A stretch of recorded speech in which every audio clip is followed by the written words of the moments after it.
ایک چھوٹے سے گاؤں میں ایک بزرگ شخص رہتا تھا جسے سب او دادا اوں کے نام سے جانتے تھے۔ دادا کا ایک پوتا تھا جسے وہ بے حد پیار کرتا تھا اور اسے ایپاتوئی کا پاتوا کہہ کر پکارتا تھا۔ دادا اور پوتے کا رشتہ بہت خاص تھا۔ جب پوتا چھوٹا تھا تو وہ اکثر دادا کے پاس آتا اور ان کی کہانیاں سن کر بہت خوش ہوتا تھا۔ وقت گزرتا گیا اور پوتا بڑا ہو گیا۔ تعلیم اور کام کی مصروفیت کی وجہ سے وہ دادا سے ملنے کم کم ہی آتا تھا۔ دادا اسے بہت یاد کرتا لیکن کبھی شکایت نہیں کی۔ وہ جانتا تھا کہ زندگی کی مصروفیات کبھی کبھی اپنوں سے دور کر دیتی ہے۔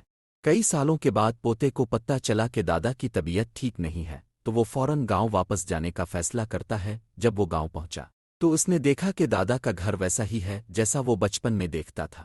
دروازے پر دستک دی تو دادا نے دھیرے سے دروازہ کھولا۔ جب دادا کی نظر اپنے پوتے پر پڑی تو ان کی آنکھوں میں خوشی کی چمک آ گئی۔ انہوں نے پوتے کو گلے لگا لیا اور آنکھوں سے خوشی کے آنسو بہنے لگے۔ دادا نے پوتے کو گھر کے اندر بلایا اور دونوں بیٹھ کر پرانی یادیں تازہ کرنے لگے۔ دادا نے پوتے کے لیے اپنے ہاتھوں سے کھانا بنایا اور دونوں نے مل کر کھانا کھایا۔ پوتا دادا کی کہانیاں سنتے ہوئے بچپن کی یادوں میں کھو گیا۔